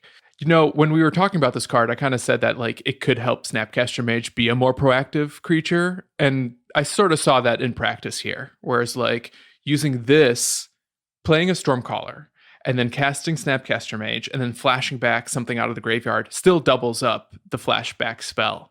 So you have a handful of random weird corner case utilities where I really felt like Stormcaller, when I drew it, I was happy to draw it, but it wasn't so busted or impactful on my games that I felt ooh, I need to draw my Stormcaller here to actually get out of a sticky situation. So let's hear the bottom line. I made Shane rate his decks. Let's hear how you rate your decks. I'll give this a believe. I think kind of working against it is the fact that it's basically just 8 different cute combo packages that are all designed to get the job done, but it's just like cute combo deck masquerading as a proactive tempo burn strategy. Yeah. It's like a deck that Spike loves to play. Like it's like sort of Jeskai, sort of controlling, sort of like fun card interactions. Hey, it's the deck that Spike and Dave and Stan like to play. So like this is the type of deck that I would play in a league, go 2-3, and then tell everyone how fantastic it is and how much fun I had. You know what I mean? Like this might be, I think, right now in this current like modern season, perhaps the best Bolt Snap Bolt deck that I'm kind of seeing around. Like Blue Moon's not really getting the job done. I don't really see Bolt Snap Bolt in like any other packages come up that often. But here you have like enough things to kind of go over your opponents, to have a proactive strategy with like a lot of powerful cards that have modality. Like Lightning Bolt is destroy a creature or go to face. And having like fail states on your removal spells that you could also like occasionally double up the effectiveness of those spells makes this feel like a deck that can play modern, but I don't think this is the deck that's going to start top 8ing or winning modern challenges in the near future, unless we get a lot of minds on it to like find ways to innovate it. I'm glad you liked it, Stan. I want to get to the wind down because we have a lot of good listener questions. I'm gonna do 45 seconds on the third deck I played because it was also a deck that I loved playing, and I was a little bit surprised how much I did, and it's Rakdos Sacrifice featuring Luris in Pioneer. I have been sleeping on this deck, and I think a lot of people are sleeping on this deck. It's a lot like the old Mardu Powermancer decks in Modern. You just basically have a lot of removal, a lot of recursion, both for your spells and your creatures, and you just seek to generate a board state that you have the final thing or things and take over the end game. You get to play with 4 Village Rites, which is the card I was most hyped on from 21, and I love it in this deck. You get so much value off it, whether you're stopping removal on making removal less valuable against your creatures, popping elemental tokens, sacrificing Kroxa to it with the escape trigger on the stack. You got to do this, like all this stuff is like, you just do it. It's just part of the game plan. You get to play Claim to Fame, like another card that like people were like, I think this card might be broken. And like, it feels kind of broken in this deck, or just feels very powerful at least. You get to you have a lot of decisions to make, and you generate a lot of value with your cards. And that feels really good. And it was really fun. I think Kroxa, I underrated Kroxa, I think, at least. I think underrated Kroxa in Pioneer, at least. Kroxa's great. This deck is a lot of fun. You get to think a lot, and you get to use your cards in a lot of different ways.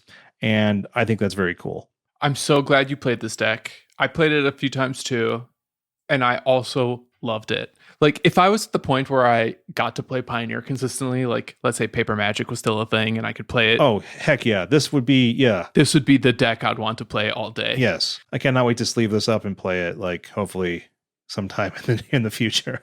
Did you know, like, there's a very, very close historic deck to this? Yeah, I think I probably should look at that, honestly. The hard part is like getting all the wild cards to actually build it, but like it's I never spend wilds. I never spend them. So you can probably build it, because like, let's do it. A lot of this is historic legal, including Claim to Fame. Oh man, okay. You just man. Dave, have you ever played this deck by chance? No, but it's definitely the next thing I want to do in Pioneer, which I say all the time, but this is what I would like to do. I want a good deck that has a lot of Kroxas in it, and so where we're at. I'm sorry. I want to ask one more question about this deck, Shane, because you've now played it a little more than I have. Were you ever able to like set up a game state like on turns 4 or onward where you were just like casting Kroxa out of the yard every turn with your Luris and just like grinding out your opponent that way? No, I did claim back a Kroxa for the trigger, and then like gave something else haste, or maybe I like claimed Kroxa, cast Kroxa, gave it haste with Fame. Like, it's like a great way to use, like, this deck functions on light mana and a ton of mana. Yeah. Like, you always have something to do with your mana if you want to, which I love. Like, it's like mono black aggro, or like, you know, back in the day at least, where like flooding didn't feel bad because you always had something to do with your mana. And I love that aspect of it. Okay. Love it. Guys, let's get out of here. Let's get into the wind down. Yeah, let's answer some questions. Stay with us.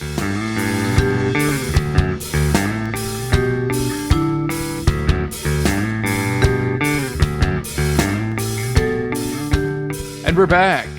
So, earlier this week, we didn't think Dave was going to be here.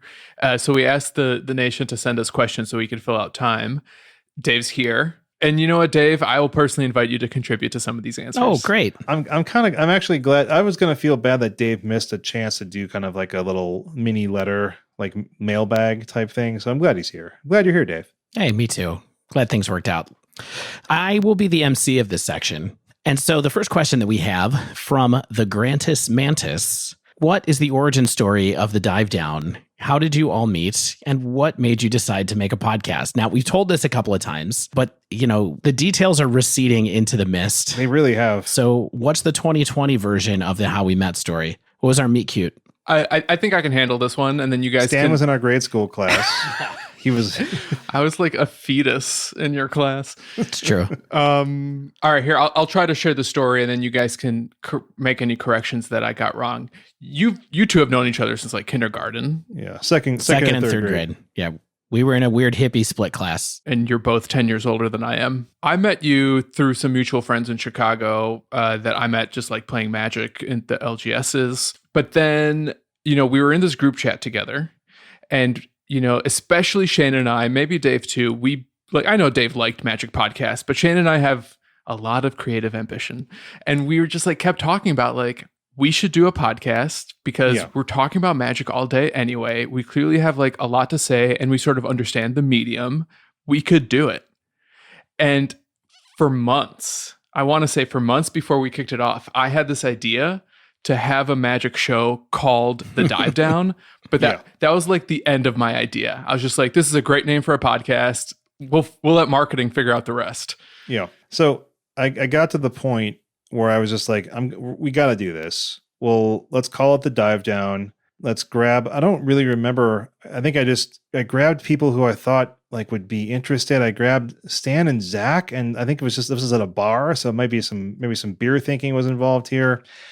And, Dave was, of course, like always, Dave was a passive invite. I don't even think he was in the room. I don't remember how we picked the host. Dave was like, I need to be involved in this. We're like, yeah, of course. Well, I had done a year of a podcast already, a fantasy football podcast. And so, I was worried you might be too busy with the kids and stuff. Yeah. And so we were having drinks at a bar one night. We were playing Magic, and you guys were talking about it. I was like, look, I'll come on it sometimes and I'll help you guys like get started.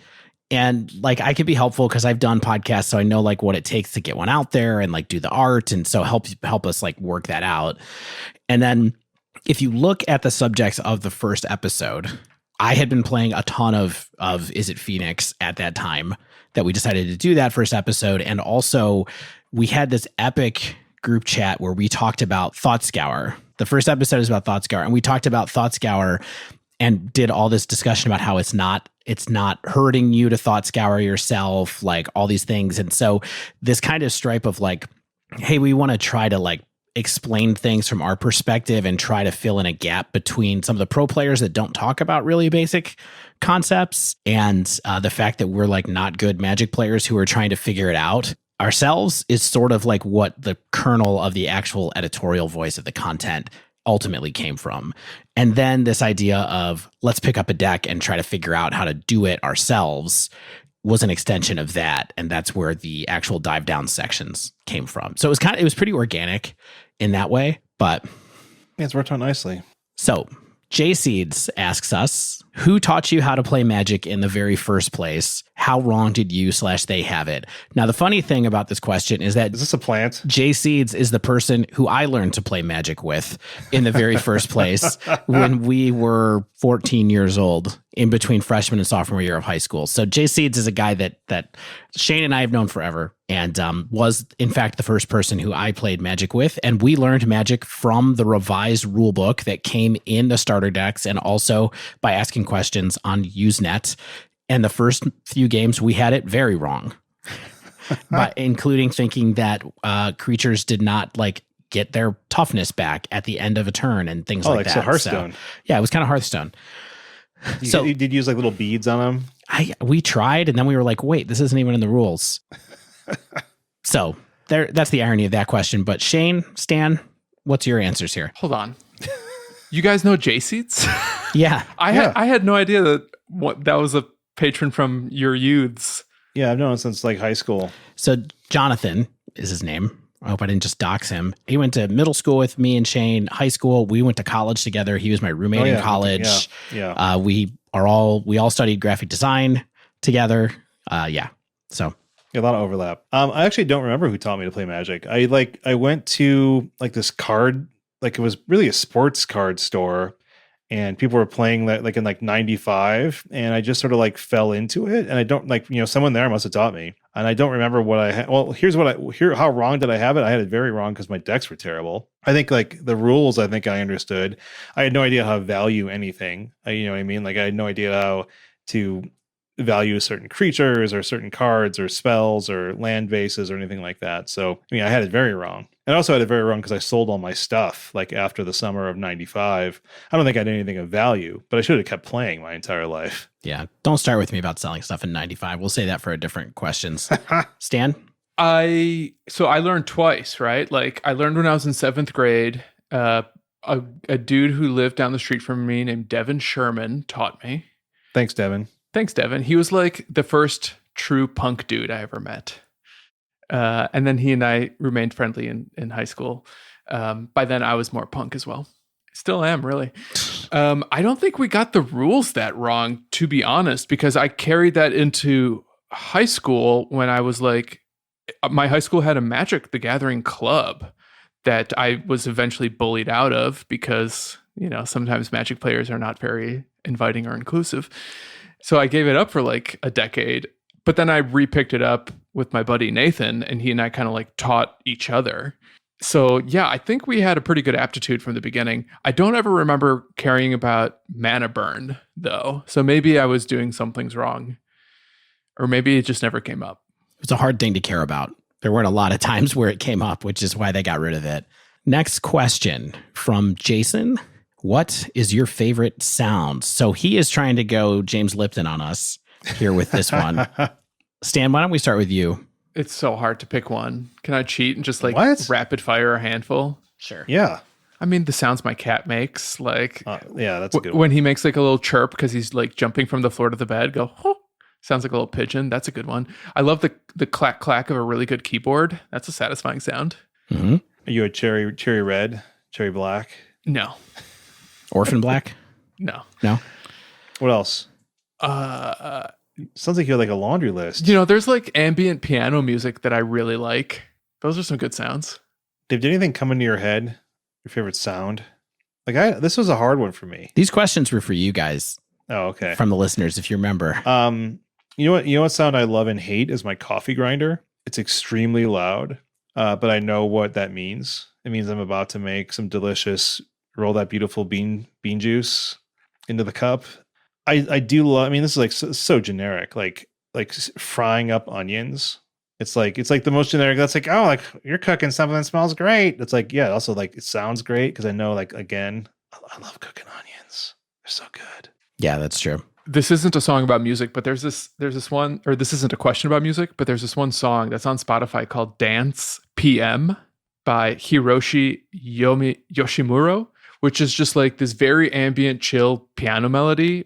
But it's not like one of my favorite songs, but somehow this one piece of music is one of my favorite sounds because it's just like so soothing and peaceful and kind of catchy. Check it out.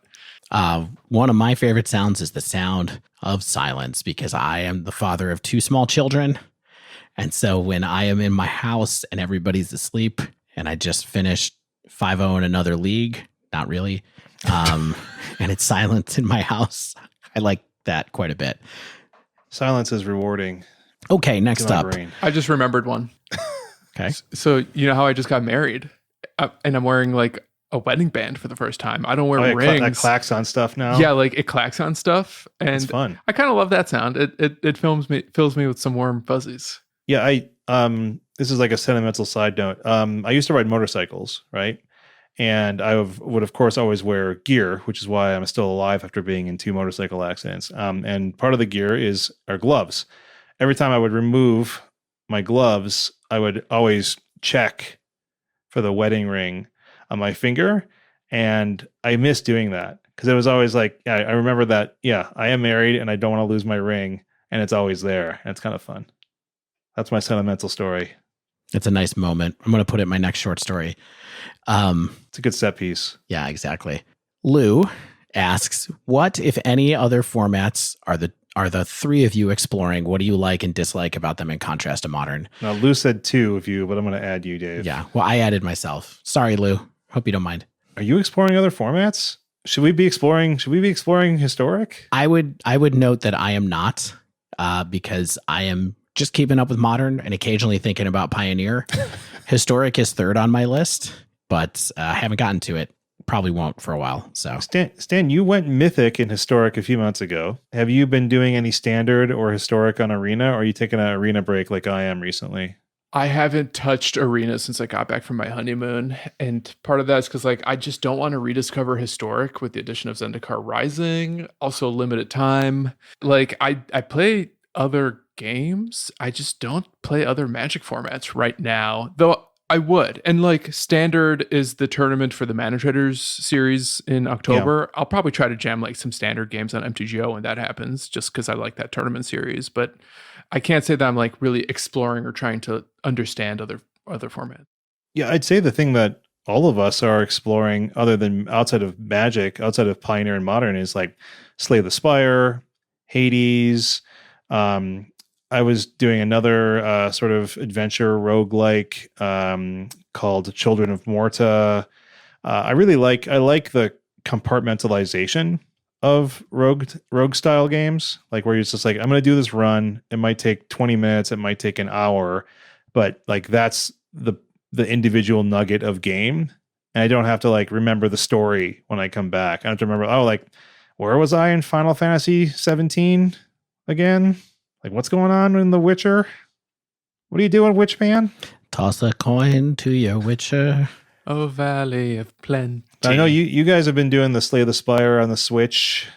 Oh, I play it on PC now too. Yeah. Ooh, this guy grinds. I doubled up. Does it have cross saves? No.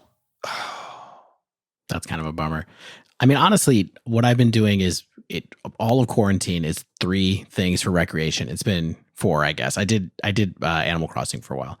I did Magic. I've been playing a lot of Magic. I've been playing Slay the Spire a lot, and I've been playing poker. That's what I do when I am not working, basically, or taking care of my children or cooking. So I'm also trying to explore the gym again. That's what I'm trying to do. The climbing gym is dead in the mornings, and so I am going to the climbing gym, and there's 15 people in there, and the space is the size of a large industrial warehouse. So I feel very safe. There's the most hand sanitizer I've ever seen in a single place. It's literally 5 within eye shot of every location you are in the gym. It's pretty good. I like it. I'm trying to explore that. That's the format. My body. The format of my 40-year-old body. All right. So we touched on another question we got from a Patreon there about non-Magic hobbies as well. Stan, do you have anything to throw in about non-Magic hobbies right now while we're talking about it? Or oh yeah, Kyle. Sorry, Kyle asked that, but we sort of merged them. So the reason I got Slay for the PC was because my co-hosts have been trying to encourage me to start streaming that game because I'm not bad at it. Yeah, and it'd be nice to have your perspective, especially through maybe a Magic lens. Man, I really love Slay the Spire. If I didn't have Magic, which is a love, I would just play Slay the Spire nonstop. And I'm excited to start streaming it. I'm trying to get a couple other things going in terms of Slay videos, and then I have some ideas on how I can start doing it more regularly on Twitch, because it's actually the most fun I have playing a card game other than Magic right now. No other card game has ever struck me so profoundly. And we've also been talking about doing a bonus app on Slay the Spire. Should. Because we get to do what we want on bonus apps, and it seemed like it would be fun. We all like it. Shane doesn't get it, but I'm terrible at it. I really want to learn from you. I want to teach you, bro. I want to take you under my little wing. Also a new Runeterra expansion is coming back out, which I'm excited about. What's it called? Shane might play again because he got bored with the small set expansion that recently came out. Onia. That's what it's called. It's a weird name, I know. That is an unexpected but catchy name. Next, from Jason, what was your most memorable Halloween costume? I went as Shane of the Dead instead of Shaun of the Dead. I made made a cricket bat out of like cardboard and some kind of stick type thing. That was annoying to carry around all evening. I went to a party at Shane of the Dead. That's what I remember because that's the one I put the most effort into. I'm actually not a huge Halloween fan. And so it's not like a sentimental thing for me, but I did put some effort into that one. We know how much you like fun, so Yeah. medium. It's a believe minus. A few years ago, my now wife and I went as Calvin and Hobbes, where she had kind of shortish blonde hair at the time. That picture. And I got a Hobbes costume, so that came out really well. Oh, I don't think I've ever seen that picture. That's cute, though. It's on my Insta, I'm pretty sure. What is on that? On the gram? Yeah, on the gram. Also, one time, so in 2012, there's this Bob Marley documentary that like made the circuits at all the art house theaters, and it was awesome. And while I was watching it, I had like this realization that like patois / the Jamaican accent, if you squint your ears, sounds a little bit like Transylvanian. So I decided the following Halloween to be a Rastafari vampire. That sounds culturally insensitive, Stan. You know what? I can understand why I'd be on the bubble, but I think I executed it beautifully because people looked at me and total strangers would be like, "Are you a Rastafari vampire?" And then I'd say like, "Yeah, I suck at your blood, man." And I was the hit of the party. Well, yeah, what about you? I don't know if I can follow that. God, I don't think I have many. I mean, the one that stands out to me the most because it turned out the best was one time I wasn't going to go out for Halloween, and my friend's girlfriend, my roommate at the time, his girlfriend at the time showed up at our house and said, "Put on this costume." And it was a skin tight nylon Batman suit, like Adam West Batman suit that I just like put on. And I have a beard, I have like a pretty big beard, and I had a big beard then. And so I had this just Batman mask on with this beard sticking out of it. And I just kept walking around going with a cans of Old Style being like, "Batman's had a tough day today." Do you have photos of this costume? I'm dying to see that. Yeah, I probably, it's like, this is like 15 years ago. So, oh man. Dave, I do want to give a shout out to your wife who makes amazing Halloween costumes for your children. It's true. Those are the most memorable for me. Yeah, me too. She did make Where the Wild Things Are for us one time where she was Max and I was the big orange one. That was very good too. Oh, yeah, that was great. We're in negotiations for what our children are going to be this year right now. I want to be a Diplodocus. It's going to be the first time they're not dinosaurs. First time. I want to be a Brontodon. All right. We heard Lou asked, "What is the biggest misplay you've ever made? What were the stakes and how often do you think about it?" We covered Shane's earlier. Go back to when we talked about Andrew Beckstrom if you want to hear about that from Shane. I've got a new one though, honestly. You I think about it like every day. Okay. It's okay. It was the last match of day 1 of the GP Phoenix, which is the first Pioneer GP. So it was technically day 2 because that was the last match of day 1. And I missed 2 Ferocidon triggers that would have won me the game. I think about it constantly. I think so. I would have gone into day 2, I think 8-1 or something like that. Something. I would have it would have been a lot better. I think a lot about the last round that we played at GP Indianapolis, Shane, when we were, on the bubble. It was our win and in for day 2. And like my deck had been. I don't know. You didn't. I'm almost positive you didn't, but I constantly sit there and think about the way that I played my red-black Pirates versus blue-green Merfolk match that did not go great. I misplayed, but I still squeaked out the win because I had a pretty good Merfolk deck. Well, I also was like, activate or Razka or whatever, like the one that gave flying and double power and toughness. I was like, this is how you get it flipped and do it. Because I got to help. We got to do, once I lost, we got to do 2 brains are better than 1 on the guy that you were playing against. Oh, yeah, that does help. Stan. GP Denver. We were all there. I was X2 in the MCQ that we played that Sunday. I'm on Is It Phoenix. I was up against humans. It was game 3. I cleared my opponent's board. They had nothing but non-basics. And rather than playing the Blood Moon in my hand, I decided to cast a thing in the ice. And then they unloaded their hand and ran me over. And I actually think about that constantly. Yeah, I remember just because, that. like, I had the win and I blew it.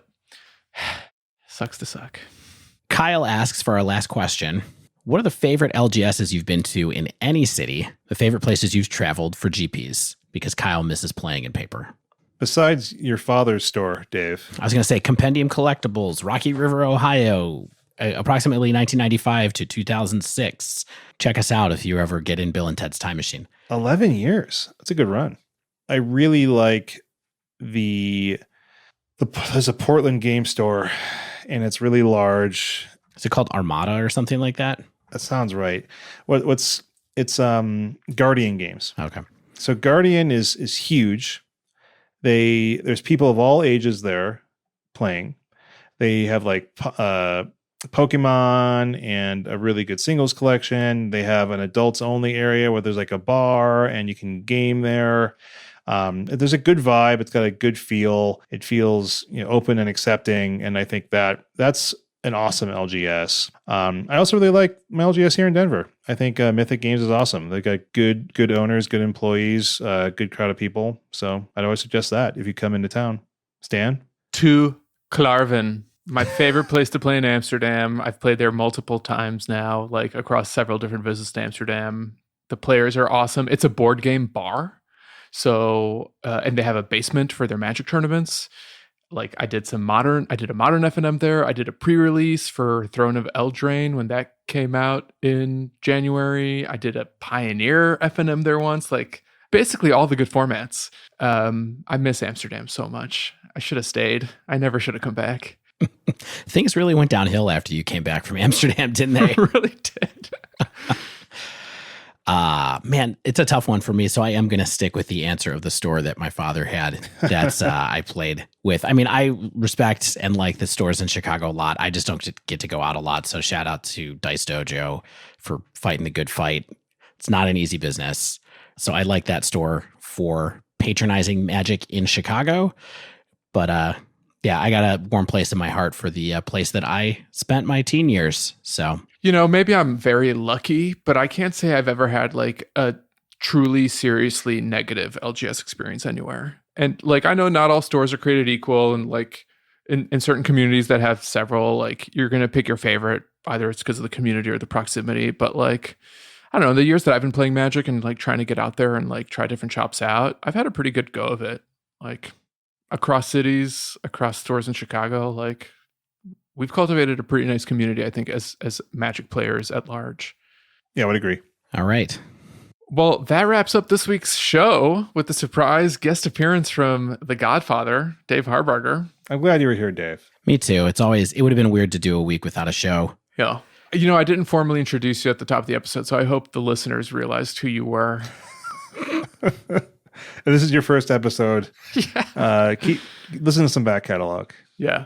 Excited for next week. It's the big 95. Shane and I were talking about like that's the big one. And the best way to hear that when it comes out is to subscribe to our podcast. Get all the latest episodes as soon as they come out. Also, if you use Apple Podcasts, consider leaving us a rating and review. If you'd like to submit a question to the podcast, pick our brain on something in Magic, Modern, Pioneer, Life, tweet us at The Dive Down, all one word, or email thedivedown@gmail.com.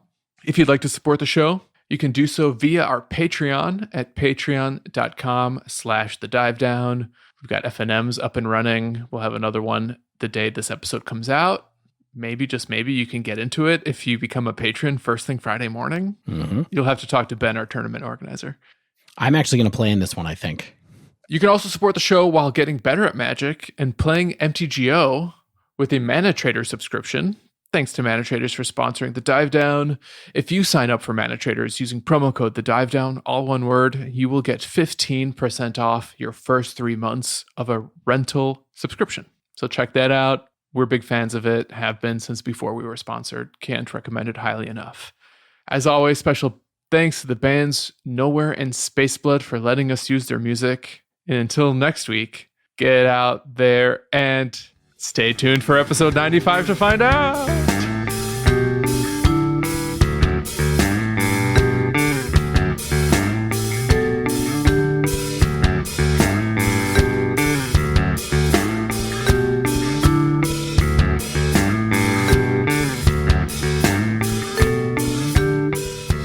Tanner, baby, we're recording a podcast tonight. Tanner, baby, what's that smell? Tanner, if we don't have a outtake this week, I'm gonna fire you. Oh, God. God. God. God.